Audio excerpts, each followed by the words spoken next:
कहानी शुरुआत जुनिची के साथ होती है, जो एक दुखी कुंवारा और हारा हुए व्यक्ति था, जिसको एक प्रेमिका नहीं मिलने के कारण उदास हो गया था।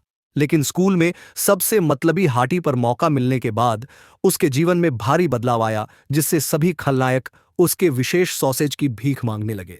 यह सब नए सत्र के पहले दिन से शुरू हुआ। जबकि बाकी सभी लोग अपने साथियों के साथ कैंपस में आ गए, जुनिची ने अपने अकेलेपन के दर्द को बाहर निकलते देखा और अपने बुरे विकर्षक दोस्तों से मिलने के लिए अंदर चला गया। शिम्पी, किगो और मिनोरू सभी अपने अवसाद से जूझ रहे थे और उन्होंने पीड़ा के एक और वर्ष में उसका स्वागत किया। लेकिन फिर उन्होंने देखा कि प्रेम का बुखार उनकी कक्षा में भी फैलने लगा था। जब शिनपी टूट रही थी, जुनिची ने पूछा कि स्प्रिंग ब्रेक के दौरान वे क्या कर रहे थे, तो उन्होंने बताया कि उनका ब्रेक कितना दुखद था। जब शिनपी ने बताया कि जुनिची की स्थिति उनसे भी बदतर है, तो उसने सोचने के लिए 1 सेकंड लिया और महसूस किया कि शिनपी सही था। आखिरकार एक प्रेमिका बनाने और उसके चेरी के बर्तन पाने का उसका सपना किसी कारण से पहले से कहीं अधिक दूर लग रहा था, और इससे उसे ऐसा महसूस हुआ जैसे उसे शाप दिया गया था। तभी उसने नियन के राक्षसी दूध देने वालों के कारण होने वाले कंपन को महसूस किया, जब वह नमस्ते कहने आई और उसे अपना दोपहर का भोजन दिया। जब उसने उसे इतना भुलक्कड़ होने के लिए आईक्यू में थक्के की कमी के बारे में बताया, तो उसने उससे कहा कि वह ऐसे व्यवहार करना बंद कर दे जैसे वह अभी अभी मिडिल स्कूल से बाहर नहीं निकली है।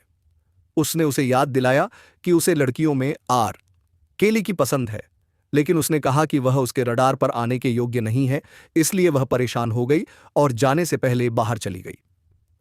कीगो ने तुरंत सवाल पूछना शुरू कर दिया और लड़के भी उसके साथ जुड़ गए और पूछने लगे कि वह कौन है। लेकिन जुनिची ने उनसे कहा कि वे गलत विचार न पालें, क्योंकि नियन केवल बचपन का दोस्त था जिसके साथ वह बड़ा हुआ था। उन्होंने उससे मिलवाने की मांग की, लेकिन उन्होंने कहा कि ऐसा करने से वे दीदी से भी बदतर हो जाएंगे। वे उसे उसके लिए अपनी योजनाओं का बहुत विस्तृत विवरण देने लगे, जिससे उसे एहसास हुआ कि वह गलत मित्र समूह में था।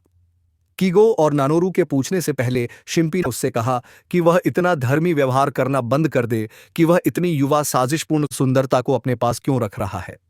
इससे पहले कि वह उन्हें अधिकारियों को रिपोर्ट कर पाता, एक कार्दशियन स्तर का बदमाश नए सेमेस्टर में उसका स्वागत करने के लिए आया। वह उसकी सुंदरता के प्रति अपना होश खोने के बावजूद अभिवादन करने में कामयाब रहा, और आपने उसके साथ फिर से उसी कक्षा में होने के बारे में उत्साहित होने का दावा किया, क्योंकि उन्हें पिछले सेमेस्टर के दौरान बाहर घूमने का मौका नहीं मिला था। वह उन शब्दों को सुनकर आश्चर्यचकित हो गया और उसने बात करने की कोशिश की, लेकिन उसके दोस्तों ने फोन किया, इसलिए उसने बाद में बात करने का वादा किया और चली गई। शिम्पी ने तुरंत कार्यभार संभाला और यह जानने के लिए उसकी विशेषताओं का आकलन करना शुरू कर दिया कि क्या वह उसका अगला लक्ष्य बनने के लिए पर्याप्त हॉट है। लेकिन जुनिची ने अपने राक्षसों को बाहर निकालने की कोशिश की, क्योंकि वह बहुत ज्यादा कर रहा था। किगो और नानोरू भी जुनिची को यह बताने के लिए शामिल हो गए कि उनके दैनिक मकई पढ़ने के सत्र के लिए सीट लेने से पहले यू की सुंदरता को नजरअंदाज करना असंभव था। जुनिची ने उन्हें रुकने के लिए कहा, क्योंकि कक्षा के बाकी लोग नैतिकता की कमी के कारण परेशान हो रहे थे, लेकिन उनका लक्ष्य तो यही था। अगले ही पल उन्होंने उसे एक प्रति सौंपी और पहले पन्ने पर खरबूजे ने उसके अंदर के शैतान को बाहर ला दिया। तो उसने उसी वक्त पढ़ने के सत्र में शामिल होने के लिए इसे पकड़ लिया। एक अन्य आकर्षक व्यक्ति ने उसे चौंका दिया, जिससे उसने पत्रिका गिरा दी, लेकिन जब उसने उसे उठाने की कोशिश की तो यम ने उस पर कदम रखा और उससे कहा कि वह अपनी गंदी संस्कृति गतिविधियों को जनता से दूर रखे। उसने लगभग खुद को गंदा कर लिया था, और जब वह चली गई तो उसने माफी मांगी, जिससे उसे ऐसा लग रहा था जैसे उसने अभी अभी भयानक रीपर देखा हो। दोपहर के भोजन के दौरान सभी लोग आनंद में डूब रहे थे, क्योंकि वे यम की साजिश के उस हिस्से के बारे में कल्पना कर रहे थे जो उन्हें तब देखने को मिला था जब उसने मौखिक रूप से जुनिची पर हमला किया था। शिम्पी ने उसके गालों पर ताली बजाने की कोशिश करने का सुझाव दिया, लेकिन जुनिची ने उससे कहा कि वह भ्रम में न रहे, क्योंकि उसके जैसी आकर्षक लड़की कभी भी उनमें से एक को मारने पर विचार नहीं करेगी। शिम्पी ने कहा कि वह हर लड़की के अंदर की सनक को उजागर करने का रहस्य जानता है, और उसने उन्हें अपनी एक सुसंस्कृत श्रृंखला दिखाई, जिसमें गालों को कैसे तोड़ना है इसका बखूबी वर्णन किया गया है। उसके सिद्धांतों ने जुनिची के दिमाग को विकृत कर दिया और उसे एक ऐसी दुनिया में भेज दिया जहां यम ने उसे बिस्तर पर धक्का दे दिया और अपने विशाल खरबूजे खोल दिए ताकि वह उनका रस ले सके। उसे चिढ़ाने के लिए दूर जाने के बाद उसने कुछ घुड़सवारी सिखाने के लिए उसकी विशेष तलवार को सक्रिय किया और उसके कान को साफ कर दिया ताकि वह आसानी से उसकी खुश आवाज सुन सके। फिर वह उसे अपना पूरा प्लॉट दिखाने के लिए आगे बढ़ी और उसे 5,000 रुपये दिए। जब तक वह वास्तविकता में वापस आया, लोग पहले से ही उसके लिए एक बदकिस्मत सिंप बनने की योजना लेकर आ चुके थे, जो शिंपी के सिद्धांत का परीक्षण करेगा। उसने तुरंत उन्हें बताया कि ऐसा कभी नहीं होने वाला है, लेकिन शिंपी ने उसे शांत रहने के लिए कहा और कहा कि उसके पास किसी भी खलनायक को बनाने की सही तकनीक है। जुनिची को अभी भी इस पर विश्वास नहीं हो रहा था, इसलिए शिंपी ने पूछा कि क्या वह अपनी चेरी को फोड़ने के लिए तैयार है या नहीं। इससे पहले कि वह जवाब दे पाता, शिंपी ने मेनोरू से कहा कि वह उसे रोके और कागो को यम्मे के लिए एक पत्र दे, जिसे उन्होंने ऐसा दिखाया जैसे यह उसी से आया हो। बाद में यामी को वह पत्र उसके लॉकर में मिला और उसने रैंको को उसके बिना कराओके जाने के लिए कहने से पहले उसे पढ़ा। रैंको को अकेले जाने का विचार पसंद नहीं आया, लेकिन यम्मे ने कहा कि उसे कुछ महत्वपूर्ण चीजों का ध्यान रखना होगा और उसने इसे पूरा करने का वादा किया। उसके तुरंत बाद उसने देखा कि जुनिची अजीब सी खामोशी में खड़ा था। उसके पास उसकी आंखों में देखने के लिए पर्याप्त गेंदें भी नहीं थीं। आखिरकार उसे पसीना आने लगा और उसे सामने आने का पछतावा हुआ, लेकिन फिर उसने लड़कों के बारे में सोचा और शिंपी द्वारा उसे दिया गया गुप्त कोड याद आया। यम्मे के गालों को कुचलने के अपने सपने की कल्पना करने के बाद वह अपने घुटनों पर बैठ गया और उससे अपने साथ बाहर चलने का आग्रह किया। वह उसके आत्मसम्मान की कमी से निराश हो गई और उसे यह कहकर उसकी पसंद पर पछतावा हुआ कि उसने यह सोचना मूर्खतापूर्ण किया कि कक्षा में उसे मकई पत्रिका के साथ पकड़ने के बाद वह उसका प्रस्ताव स्वीकार कर लेगी। जब उसने उसे भूनना जारी रखा तो उसने अपने भाग्य को स्वीकार कर लिया और सोचा कि कैसे उसे अपने शेष हाई स्कूल जीवन के लिए कैंपस क्रीप के रूप में लेबल किया जाएगा। तब अत्यंत भयावहता घर करने लगी, लेकिन फिर उसने उसके मछली के होठों पर एक नजर डाली और उसे आशा मिली। यह कहने के बाद कि उसका रिज़गैन एक दुष्ट निवारक है, उसने उसे उठने के लिए कहा, लेकिन वह आक्रामक हो गया और उसने एक भी मांसपेशी हिलाने से इनकार कर दिया। उसके केक तोड़ने का उसका सपना अभी भी जीवित था, इसलिए उसने एक नई योजना के बारे में सोचने का फैसला किया, लेकिन फिर उसने पूछा कि वह उसे पहले स्थान पर क्यों पसंद करता था। वह जानता था कि उसका उत्तर उसकी चेरी पॉप होने और लॉसरविले के लिए एक तरफा टिकट के बीच अंतर हो सकता है, इसलिए उसने यह कहने से पहले बहुत सोचा कि उसे उसका बुरा पक्ष पसंद है। उसने पूछा कि क्या वह सिर्फ अपना वी कार्ड खोने की कोशिश कर रहा है और कहा कि अगर वह यही चाहता है तो वह उसे अस्वीकार कर देगी। उसे तुरंत अपनी रीढ़ में ठंडक महसूस हुई और वह जानता था कि उसके अस्वीकार करने से पूरे स्कूल को पता चल जाएगा कि उसकी ताली नहीं बच सकेगी।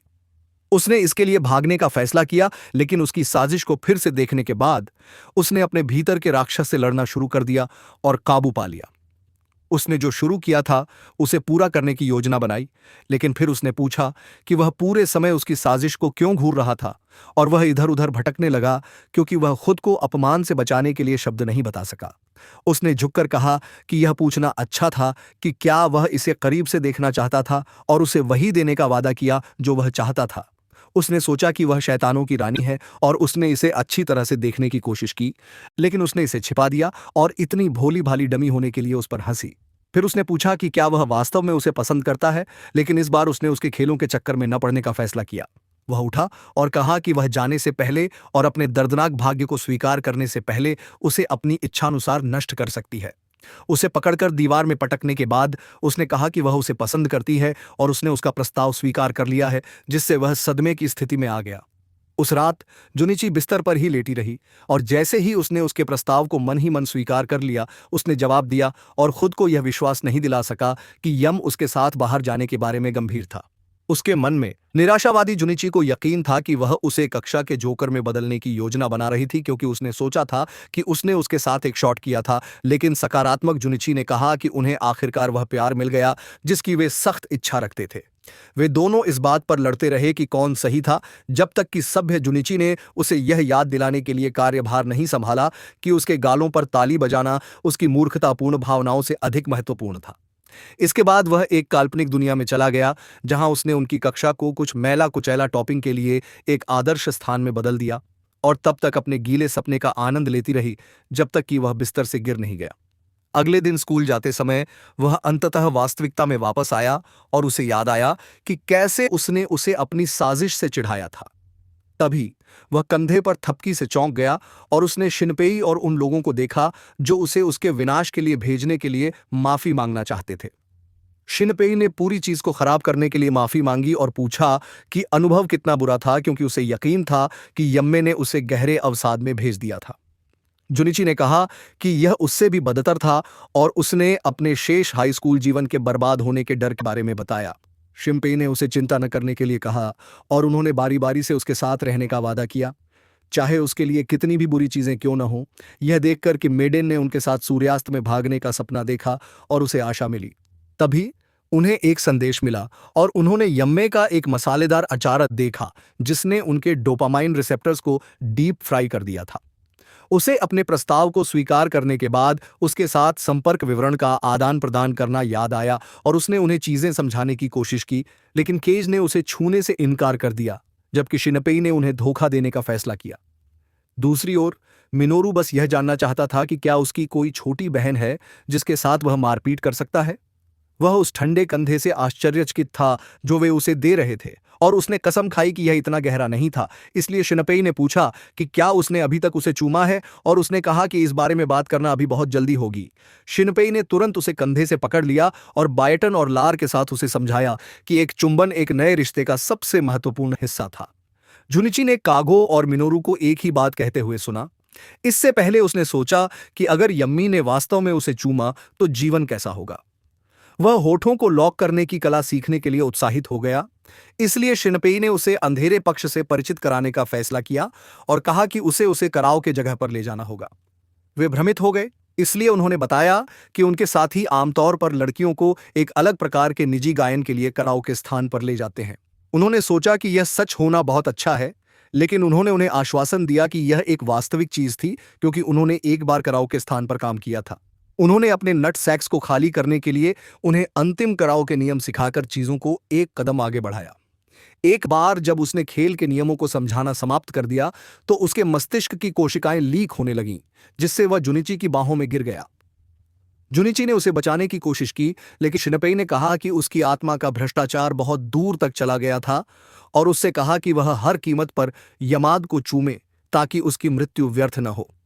एक बार बाद में जुनिची कक्षा में पहुंचा और विचारों में खोया हुआ था जब तक कि आपने उसका अभिवादन नहीं किया और पूछा कि क्या कोई चीज उसे परेशान कर रही है। उसने कहा कि यह कुछ भी नहीं है और दूर जाने लगा, लेकिन उसने फिर से पूछा और कहा कि अगर उसे जरूरत हो तो उसे उसकी मदद करने में कोई आपत्ति नहीं है। जब उसने उसे इसके बारे में चिंता न करने के लिए कहा तो यामिस ने अपना हाथ उसके खरबूजों में दबा दिया और पूछा कि क्या उसे उसकी भेजी गई तस्वीर पसंद है। आप और अन्य लोग यह जानने के लिए उत्सुक थे कि वे इतने करीब क्यों लग रहे थे, इसलिए यमाद ने उन्हें बताया कि वे आधिकारिक तौर पर एक जोड़े बन गए हैं और पूरी कक्षा को चौंका दिया। उस दिन पाठ के लिए जुनिची अपनी सीट पर बैठकर सोच रही थी कि उसका जीवन कितना बदल गया है, जबकि यमाद अपने दोस्तों से अपने नए प्रेम जीवन के बारे में बात कर रहा था। जुनिची ने लड़कों को बाहर जाते देखा और उन्हें रोकने की कोशिश की, लेकिन वे उससे बचने के लिए भाग गए। जब उसने उन्हें पकड़ लिया और पूछा कि वे उसे छोड़ने की कोशिश क्यों कर रहे हैं, तो किको ने पूछा कि एक आकर्षक महिला के लिए ब्रो कोड की उपेक्षा करने के बाद भी वह उनसे बात करने की कोशिश क्यों कर रहा है। शिनपेई ने उसे स्वयं ई सुकाई के बारे में बताया, इसलिए जुनिची ने उसे याद दिलाया कि पूरी बात उनका विचार था, लेकिन उन्होंने सुनने से इनकार कर दिया और उसके बिना ही चले गए। तभी यमाद उससे मिलने के लिए दौड़ी और उसे शर्मिंदा कर दिया क्योंकि उसने उसका हाथ पकड़ लिया और पूछा कि क्या वह बाहर घूमना चाहता है। कुछ क्षण बाद नियन बाहर उसका इंतजार कर रही थी और उसने देखा कि यमद उसे अपने साथ खींच रहा है, इसलिए उसने पूछा कि वे एक दूसरे का हाथ क्यों पकड़े हुए हैं।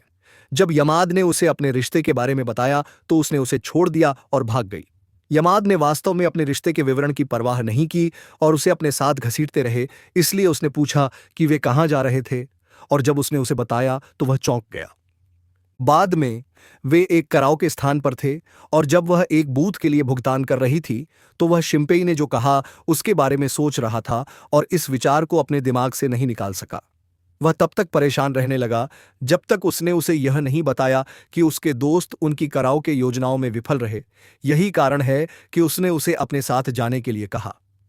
यह महसूस करते हुए कि वह सिर्फ एक प्रतिस्थापन था, उसे बुरा लगा, लेकिन फिर उसने पूछा कि क्या वह तैयार है और उसके चेहरे ने तुरंत उसका मूड बदल दिया।